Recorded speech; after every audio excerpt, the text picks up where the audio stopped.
19న జరిగే వంట వార్పు సెగ ఢిల్లీ పీఠానికి తగిలేలా సక్సెస్ చేయాలని టీఆర్ఎస్ అధినేత కేసీఆర్ పిలుపునిచ్చారు. నల్గొండ సభలో పాల్గొన్న ఆయన హైదరాబాద్లోని తెలంగాణ బిడ్డలంతా రోడ్ల మీదనే వండుకోవాలని కోరిండ్రు. స్థానిక ఎన్నికల్లో తెలంగాణ సత్తా చాటాలని కోరిన కేసీఆర్ తెలంగాణ ఇచ్చేది తెచ్చేది మేమేనంటున్న కాంగ్రెస్ ను బొందపెట్టాలన్నారు.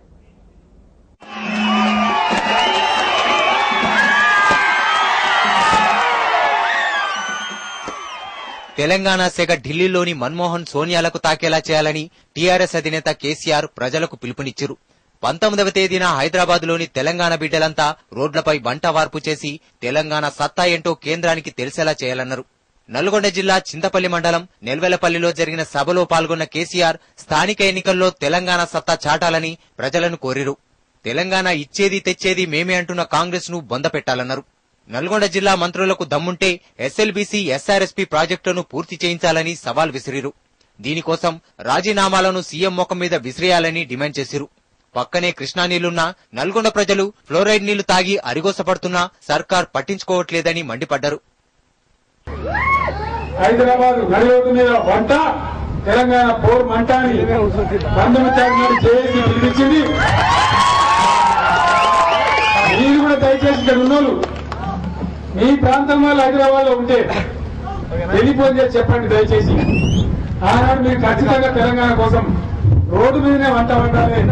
మన యొక్క సామూహిక నిరసన ఢిల్లీకి వ్యక్తం కావాలి.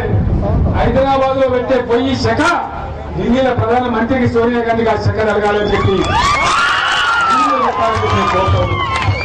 ఇదే జిల్లాలో ఎస్ఎల్బీసీ ప్రాజెక్టు ఎన్నేళ్ళు కూడా నల్గొండ ప్రజలు, ఇదే జిల్లాలో నాగార్జున సాగర్ ఉంటది, సముద్రం లాంటి ప్రాజెక్ట్ ఉంటది. కనీసం మంచినీళ్ళకి మనం రోజుకో. ఫ్లోరైడ్ జబ్బులతో నాశనం కావాలి. ఇప్పటికే 1,00,000 మంది భక్తులు ఆగమైపోయింది. ఎస్ఐబిసి ప్రాజెక్టు ఎప్పుడు చెప్పే ప్రాజెక్టు, ఎప్పుడు కట్టిన ప్రాజెక్టు ఎప్పుడు రావాలి, ఎప్పుడో నీళ్ళన్నారు. అటు టీడీపీ నిర్వహిస్తున్న రణబేరి సభలపై కేసీఆర్ నిప్పులు చెరిగిరు. ఈ సభలకు జనాల కంటే ఎక్కువగా పోలీసులే వస్తున్నారని ఎద్దేవా చేసిరు. రణబేరీల పేరుతో తెలంగాణ ప్రజలపై యుద్దబేరీలు మోగిస్తున్నారని మండిపడ్డారు. స్థానిక ఎన్నికల్లో కూడా ఉప ఎన్నికల సీనే రిపీట్ అవుతుందని కేసీఆర్ చెప్పారు. ఇది పట్టింపుల సమయం కాదు. తెలంగాణ ఇజ్జత్ కా సవాలని కాంగ్రెస్ నాయకుల ఇంటికి నేను స్వయంగా పోయి, నేను అప్పుడే హాస్పిటల్ నుంచి వచ్చిన, నాకు ఒళ్ళు కూడా బాగలేదు, అయినా శక్తి కూడా తీసుకొని పోయి కమన్ మనం కూడా మన ఐక్యత చూపెడదాం రమ్మంటే వచ్చిండ్రు. జేఏసీ కట్టాం, రాజీనామా చేసే టైం వచ్చే వరకు మళ్ళీ ఈ దద్దనగాలే ఈ చూపించి పార్టీ.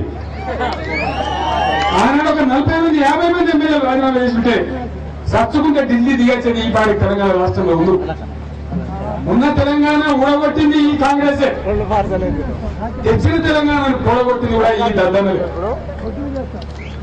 నెల్వెలపల్లి సిపిఐ సర్పంచ్ గుర్రం జగన్ తో పాటు మర్రిగూడెం, పీయేపల్లి, చింతపల్లి మండలాలకు చెందిన పలువురు మాజీ ఎంపీటీసీలు, జెడ్పీటీసీలు కేసీఆర్ సమక్షంలో గులాబీ దళంలో చేరిరు. వీరితో పాటు నల్గొండ జిల్లాలోని మర్రిగూడెం, పీయేపల్లి, చింతపల్లి మండలాలకు చెందిన 1000 మంది కాంగ్రెస్, టీడీపీ, సిపిఐ కార్యకర్తలు టీఆర్ఎస్ లో జాయిన్ అయ్యారు.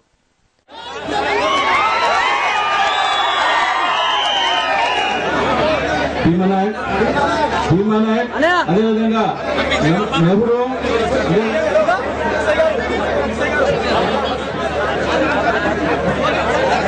ఉజ్జన్ కిషన్ రావు, ఉజ్జన్ కొండలరావు గారు, ఉజ్జన్ నరసింహారావు గారు, ఉజ్జన్ వెంకటరావు గారు, ఉజ్జన్ రవి గారు, పూల వెంకటరావు గారు, దాదాపాటి గారు. అంతకుముందు చింతపల్లి చేరుకున్న కేసీఆర్ సాయి సన్నిధి మందిరంలో ప్రత్యేక పూజలు నిర్వహించారు. అనంతరం టీఆర్ఎస్ జెండాను ఆవిష్కరించారు. ఆ తర్వాత నెల్వెలపల్లిలో గిరిజనులు సాంప్రదాయ నృత్యాలతో స్వాగతం పలికిరు.